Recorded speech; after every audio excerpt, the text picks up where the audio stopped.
Summer Game Fest is just around the corner, and with so many horror games in development, I figured now would be the perfect time to talk about 10 horror games that we could see shown off over the next week. For the record, Summer Game Fest will include all of the events listed on the website, which includes the main showcase on June 7th, the Xbox showcase, the indie showcase, and every other event listed on the website. This list will feature both announced and never before seen horror games, but the common factor for most of this list is the fact that none of these games have a release date yet. And while there are a few other horror games I do think could show up outside of this list, I decided to keep it at only 10 entries. With that being said, there will be an honorable mention section near the end of this video right before the final entry on this list. Anyway, my name is Ruben with Nerdspace Games, and this is my top 10 potential horror games that we could see at Summer Game Fest. Let's get it. Number 10, Silent Hill Townfall. I guess I want to start off by saying that I totally understand that Konami might not be at this event. Actually, if we're looking at the list of round 1 partners for Summer Game Fest, then I would say about half of my list today will feature games from developers that are yet to be confirmed for the showcase. However, I'm banking on the fact that Konami will be announced in the second wave of partners.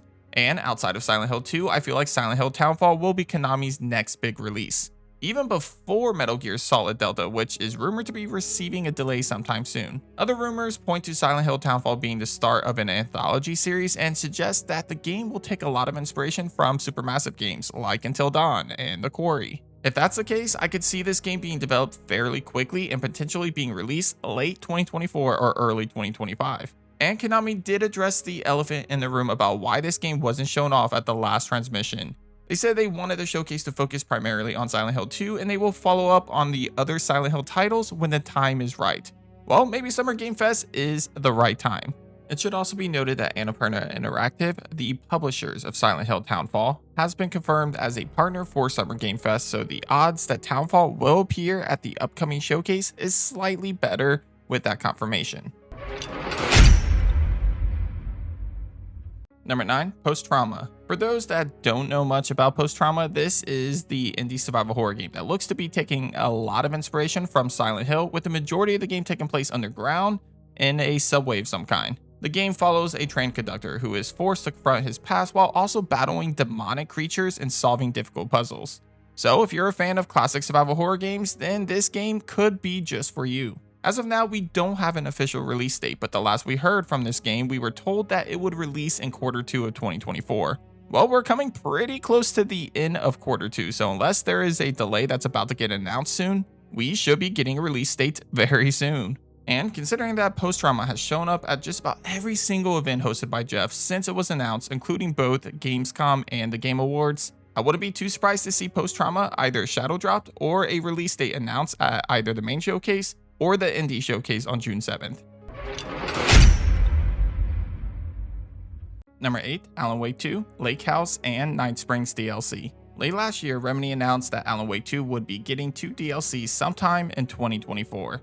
The first DLC would focus on a Twilight Zone-inspired TV show called Night Springs. Remedy has yet to go into full detail about the content of the DLC, but we can assume that this DLC will focus on random horror stories inspired by events that may or may not take place in the Remedy multiverse. The second DLC, Lake House, looks to be the more interesting one thanks to the foreshadowing we saw with this location during the main story of the game. What we know about the Lake House is that apparently it was used as some sort of research facility by the FBC, the main organization in another Remedy game, Control. In fact, the All DLC for Control introduced Alan Wake as part of a shared universe between both franchises.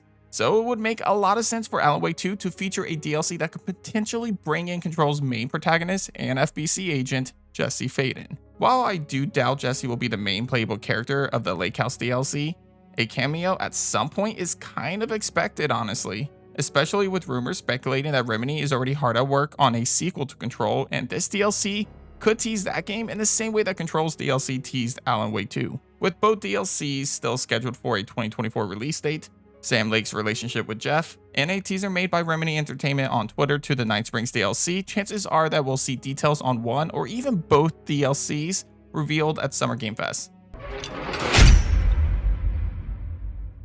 Number 7, Slitterhead. As of right now, I would assume that Slitterhead is all but guaranteed to show up at the main showcase on June 7th. Even if we were ignoring the fact that the only time this game was shown off was at the Game Awards, which is also hosted by Jeff Keighley, The studio behind Slitterhead was announced as one of the round 1 partners of Summer Game Fest. And Bokeh Game Studios, as far as we know, only has one game in development right now. So it's very unlikely that we won't see something from Slitterhead at Summer Game Fest. For anybody that may feel bad about not knowing what this game is or who Bokeh Game Studios are, don't. The last time we've seen a trailer for this game was back in 2021 at the Game Awards. Meaning we're going on what, 2.5 years without a trailer? As for Bokeh Game Studios, it shouldn't be too surprising if that name seems unfamiliar to you as well, considering that it's a brand new developer. However, there is one name that you might recognize, Kichiro Toyama, hopefully I pronounced that right. This is the creator of not one but 2 iconic horror franchises. He created both the original Silent Hill and the entire Forbidden Siren trilogy. Now he's been working with his newly created studio on Slitterhead, a brand new horror IP that looks to pit the player against parasites that can mimic humans. It kind of reminds me of that anime Parasite. Anyway, with Bokeh confirmed to be at Summer Game Fest, we should see some sort of gameplay for the very first time and potentially a new release window for the game. Number 6, Blumhouse horror game. So I can't remember when this was announced, but a while back Jason Blum announced that Blumhouse will also have their own in-house team developing video games. Enter Blumhouse Games. Now we don't really know anything about what games they are currently developing, but we do have an idea of what to expect from Blumhouse. Firstly, Blumhouse Games will be developing games in the same way they produce their movies, with a low budget. So I wouldn't expect a new horror game that will completely blow your socks off. With that being said, for years now, there's been plenty of excellent horror games created with small budgets in mind. And in a world where major releases of good games are still failing to make a profit for developers because of the outrageous budgets used for games like Marvel's Spider-Man 2 and Final Fantasy VII Rebirth, it wouldn't be such a bad thing to see a team come in and remind us that we don't need mind-blowing graphics and a 100-hour-long experience to win over our money. We could also assume that Blumhouse will be developing narrative-driven horror games, probably in the same vein as supermassive games like Until Dawn or the Dark Pictures anthology series. These types of games seem right up Blumhouse's alley, and I could see them creating some truly terrifying and satisfying stories to explore. As for why I believe we'll finally see their first game revealed, well, that comes from the list of Summer Game Fest Round 1 partners. Guess what team is listed as one of the partners for Summer Game Fest? Blumhouse Games. So I don't know how much we'll see or what they'll show us, but they'll have something in store for us later this week, that's for sure. Number 5, State of Decay 3. I should start off by saying that I have never played State of Decay. I know, bring on the dislikes. Seriously though, I just never got around to it. And not to take the blame off of me and point my fingers elsewhere, but I don't even remember the marketing on these games. I feel like if I saw anything from these games, I would have been all about it. Especially since I love my Resident Evil games and I love my fucking zombie games. 4 years ago, I remember falling in love with the State of Decay 3 when the trailer was revealed in the summer of 2020.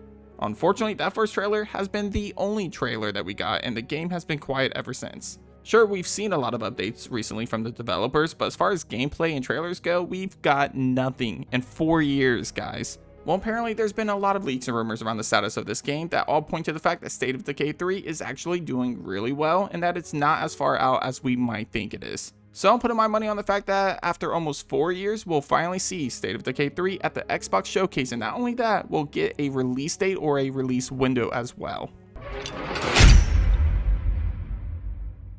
Number 4, Bloober Team's Project C. Back in 2021, it was reported that Bloober Team began developing a new survival horror game and that they would be partnering with Private Division, Take-Two's indie publishing label. Unfortunately, not long before I started to make this video, Bloober Team revealed that Private Division will no longer be publishing this game. Considering that Private Division was slated to appear at Summer Game Fest, part of me believed that they were going to showcase Project C for the very first time. Now, with them leaving the project, it seems Bloober Team is currently searching for a new publisher and exploring other options. Thankfully, Bloober Team seems to be ready for this situation. They announced that this announcement with Private Division does not prevent the game's release, and in fact, the team had planned for such a situation to arise. With them acknowledging the issue regarding the loss of their publisher and the fact that this game has been in development since 2021, it's possible that Project C is ready to be announced and shown off for the very first time at Summer Game Fest. Hell, if Bloober Team were indeed prepared for this outcome, perhaps they'll have a publisher for their survival horror game that they can announce alongside its reveal at Summer Game Fest later this week. As of now, we haven't really seen a survival horror game from Bloober Team. Well, technically. Outside of Silent Hill 2, which has a release date for October now, the closest thing we've seen to a Bloober Team survival horror game was The Medium. And while the game did have a lot of promise in some areas, it mostly lacked in the survival horror gameplay side of things. So Project C alongside Silent Hill 2 Remake could be Bloober Team's chance to prove that they could indeed handle a horror game with gameplay instead of the traditional walking simulators that they've been known for in the past.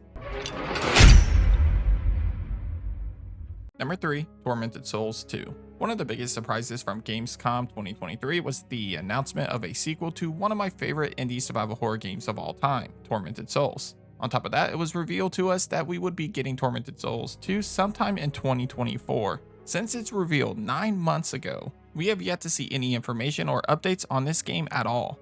Considering that we are halfway through the year already, it seems fair to assume that we might get an update on this game at Summer Game Fest. Even if the game receives a delay or we don't get a release date yet, which I expect we will at the main showcase or the indie showcase, at the very least we should get a new trailer. I mean, at Gamescom, outside of showing a CGI cutscene showcasing the return of Caroline Walker, the teaser didn't reveal any gameplay or anything at all relating to what we could expect from the sequel. So worst case scenario, I expect that we'll at least get a trailer featuring some gameplay, and best case scenario, we get a release date alongside that trailer. Number 2, Silent Hill F. Just like I said about Silent Hill Townfall, Konami has yet to be confirmed as a partner for Summer Game Fest. But my gut tells me that they'll be announced sometime before the showcase and the second round of reveals. Mainly just because I expect that they have to show something from Metal Gear Solid Delta, as that game is still slated for a 2024 release date. Well, for now it is. So on top of believing that there is a possibility that Konami will show off both Townfall and Metal Gear Solid Delta at Summer Game Fest, I do think there is a smaller chance that we'll see Silent Hill F as well. All we really know about the game is that it's set sometime in the 1960s in a rural part of Japan. Perhaps we see more of this game, get a name change, and maybe some gameplay at Summer Game Fest. Either way, I'm not super confident about it showing up here, especially with Konami still not announced as a partner of the showcase, but I think it's a possibility, which is why it cracks today's list. Hey nerds, before we take a look at the final entry on today's list, I wanted to give a quick shout out to a few other horror games that might be shown off over the next week. Firstly, let's take a look at 2 games that we'll almost definitely see at the Xbox showcase. The first one being Still Wakes the Deep. I know you guys have probably heard me talk about this game a lot already, but it releases later this month on June 18th, and like most Xbox exclusives, it'll be available on Game Pass day 1. The game is being developed by the Chinese room, and it will take a lot of inspiration from games like Layers of Fear and the Amnesia franchise. The other horror game that will probably pop up at the Xbox showcase is Stalker 2: Heart of Chernobyl. This game is slated for September 5th and will also be available day 1 on Game Pass. This game is an open world horror game set in a quarantine zone. I didn't include either of these games on my list due to the fact that we've already seen a lot from both of these games already, and we already have release dates for them. So if you haven't been won over by now for either of these games, then I doubt anything shown off at the Xbox showcase will change your mind. Sweet Carole is another horror game that I think might show up specifically at the Day of the Devs event, which is the indie showcase on June 7th at 7 p.m. Eastern. I covered this game earlier this year, but Sweet Carole is being developed by the same man that brought us the Remothered series, and the game looks to take a lot of inspiration from legendary animated movies, but set in a darker universe. A long gameplay trailer has already been shown off earlier to us this year. So the only other thing that I think they could surprise us with at the showcase would be an official release date, since the game is still slated to release sometime in 2024. The final game I want to mention before moving on to the number 1 spot on today's list is Little Nightmares 3. Full disclosure, this game was actually going to have a spot on today's list guaranteed, but a recent announcement made me remove it last minute. Last week, Supermassive Games announced that Little Nightmares 3 is getting a delay until 2025, meaning that this game is not as far along as we had hoped. After announcing a delay like this, I would imagine that the developers don't really have anything to show off, or they would have waited until Summer Game Fest to make this announcement. So more than likely we'll be missing them at the upcoming showcase, and instead we'll probably see them at the Game Awards later this year. Number 1, Resident Evil 9. Of course, I had to throw out the possibility that Capcom will announce RE9 at Summer Game Fest 2024. Capcom is confirmed to be a partner for Summer Game Fest, so there is a possibility that we'll get it for sure. With that being said, Capcom does have plenty of other games that they could show off. We could see a Street Fighter 6 update or an update on Pragmata. Hell, more than likely, we'll see more of Monster Hunter Wilds there. So Capcom being confirmed for the showcase in no way confirms that we will be getting RE9 at the showcase. Still, some leakers out there claim that Resident Evil 9 is going to get revealed at Summer Game Fest. It should be noted that not all the notable leakers are on the same page with Resident Evil 9 though. Notable leaker Dust Gollum, for example, claims that RE9 has been delayed and that's not getting shown off at all this year. The one thing that most leakers seem to agree on though is that Leon Kennedy will be the main protagonist of the game, with rumors of Joe Valentine being involved in some way. Even though we're not completely sure if this game is going to get announced at Summer Game Fest, there is one thing we will know for sure by the end of the showcase. We'll know which notable leakers are right and which ones are getting false information. As much as I love getting juicy details on upcoming Resident Evil games, I gotta say this whole back and forth between the community is exhausting, and to know that we might get some hardcore evidence as to who potentially has the correct information is somewhat relieving. Anyway, here's to hoping that Resident Evil 9 is revealed at Summer Game Fest this Friday on June 7th. But that's it for this episode of Nerd Space Games. Hit up the comments and let me know what horror game do you hope gets shown off at Summer Game Fest. Did it make my list? Let me know down below. Also, I'll be streaming the main showcase on June 7th at 5 p.m. Eastern, so don't forget to join me for a watch party this Friday. Anyway, if you haven't already, be sure to subscribe to my channel for more survival horror content. Also, leave a like on this video if you enjoyed today's topic. But as always, thanks for watching, and I'll catch you guys on the next episode of Nerd Space Games. Take care.